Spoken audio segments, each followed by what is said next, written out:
warahmatullahi wabarakatuh. Nama saya Anggita Eka Marini dan rekan saya Zaini Utami akan menjelaskan tentang pembiayaan syariah. Dan kalian tahu sendiri kan apa bedanya bank konvensional dengan bank syariah? Pada dasarnya, fungsi utama bank syariah tidak jauh beda dengan bank konvensional, yaitu menghimpun dana dari masyarakat, kemudian menyalurkan kembali atau lebih dikenal sebagai fungsi intermediasi.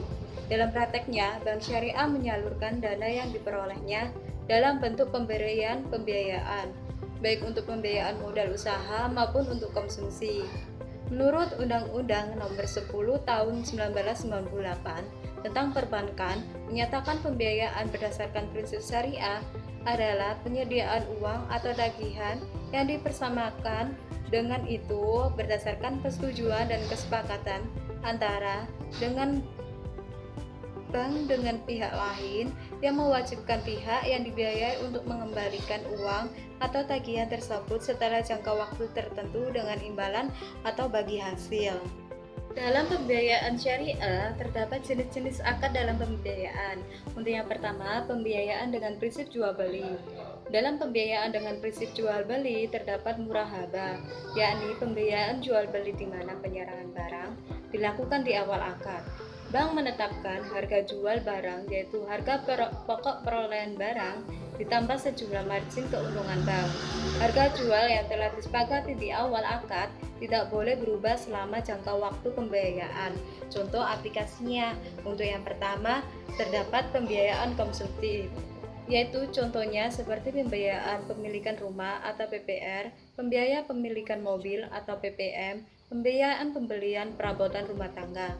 Untuk yang kedua, terdapat pembiayaan produktif, yang dimana contohnya pembiayaan investasi mesin dan peralatan, pembiayaan investasi gedung dan bangunan untuk kantor atau pabrik atau sekolah, dan pembiayaan bahan baku produksi. Lebih yaitu salam. Salam yakni pembiayaan jual beli di mana barang yang diperjualbelikan itu belum ada. Pembayaran dilakukan di depan oleh bank umum. Penyerahan barang oleh nasabah dilakukan secara tangguh.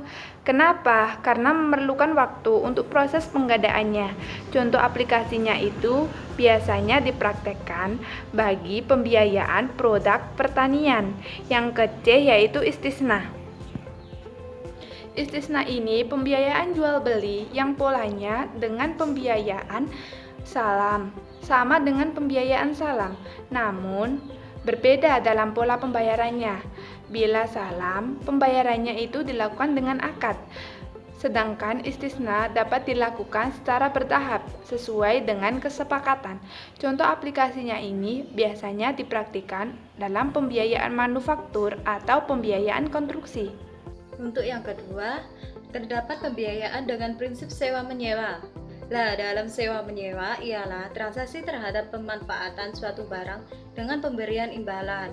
Terdapat dua jenis ijarah, yaitu untuk yang pertama, ijarah murni, yaitu suatu transaksi sewa-menyewa objek tanpa adanya perpindahan kepemilikan, yaitu objek tetap dimiliki si pemilik.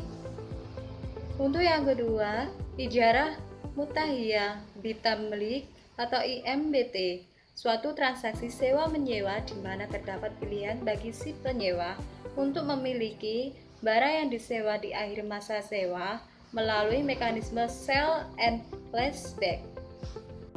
Untuk yang ketiga, terdapat pembiayaan dengan prinsip bagi hasil.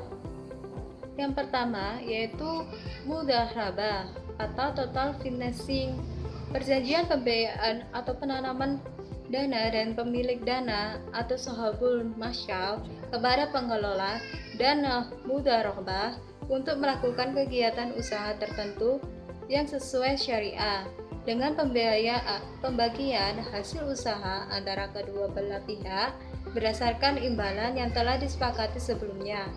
Contohnya seperti pembiayaan modal kerja, pembiayaan proyek, pembiayaan ekspor. Untuk yang kedua itu terdapat musyarakah atau joint financing. Dia memiliki arti perjanjian di mana di antara para pemilik dana atau modal untuk mencampurkan dana atau modal mereka pada sebuah usaha tertentu. dengan pembagian keuntungan di antara pemilik dana atau modal berdasarkan nisbah yang telah disepakati sebelumnya, contohnya seperti pembiayaan modal kerja dan pembiayaan ekspor. Yang ke-C yaitu mekanisme pembiayaan. Yang pertama yaitu pembiayaan dengan prinsip jual beli, yaitu murabahah. Murabahah ini di mana pihak bank dan nasabah melakukan akad pembiayaan dengan prinsip jual beli, sehingga pihak bank itu sebagai penjual dan pihak nasabah sebagai pembeli. Terjadinya negosiasi antara pihak bank dan nasabah, sehingga terjadinya kesepakatan atau akad jual beli sesuai dengan prinsip jual beli, sehingga pihak bank akan membeli barang kepada supplier dan membayarnya secara tunai, dan supplier akan mengirimkan barangnya tersebut kepada nasabah, sehingga barang diterima oleh nasabah, dan tetapi nasabah itu wajibnya itu membayar uangnya itu kepada pihak bank sesuai dengan akad atau suatu perjanjian yang dari awal tadi. Yang B yaitu salam. Salam ini bank dan nasabah 2 melakukan akad jual beli atas suatu barang.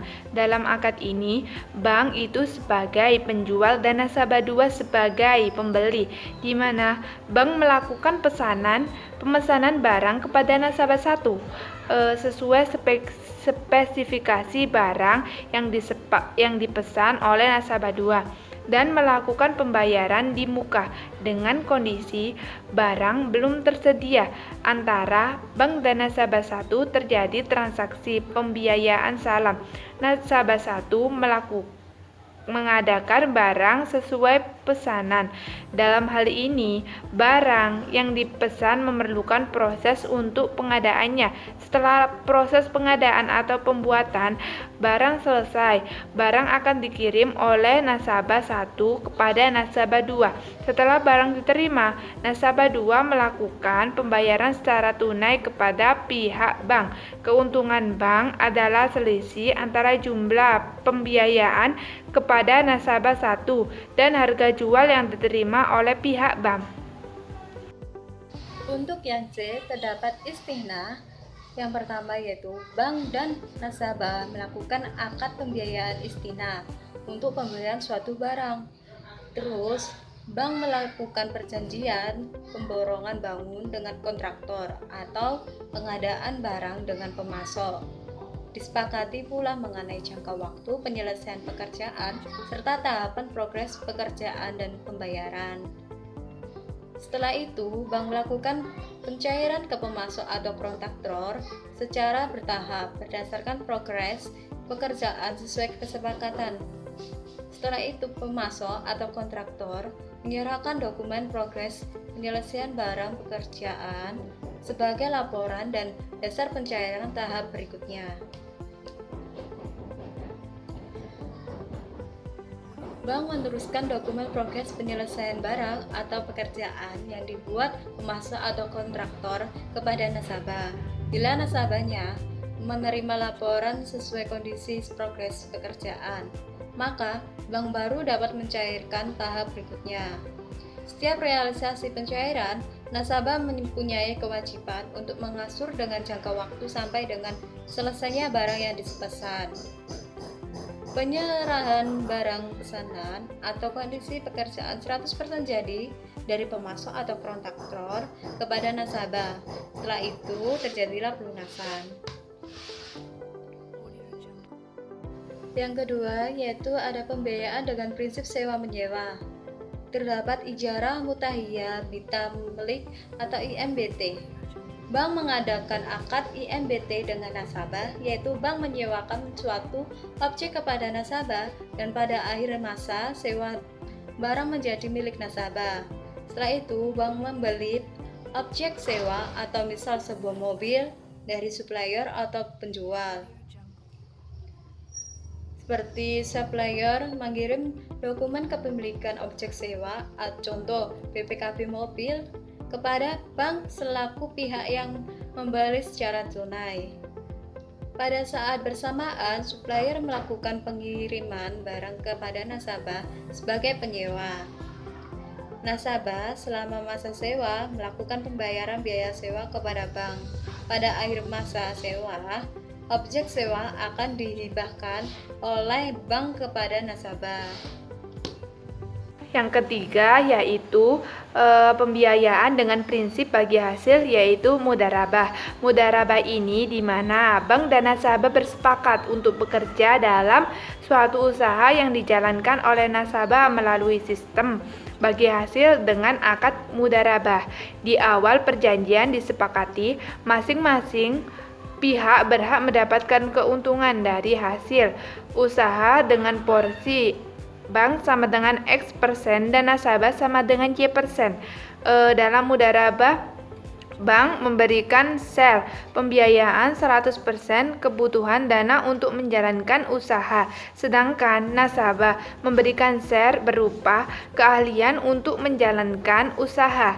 Setelah usaha yang dijalankan mendapatkan realisasi pendapatan, maka akan dilakukan pembagian hasil keuntungan sesuai dengan nisbah masing-masing antara pihak bank dan juga pihak nasabah, sehingga pada akhir masa pembiayaan modal yang diberikan bank akan dikembalikan oleh nasabah kepada pihak bank.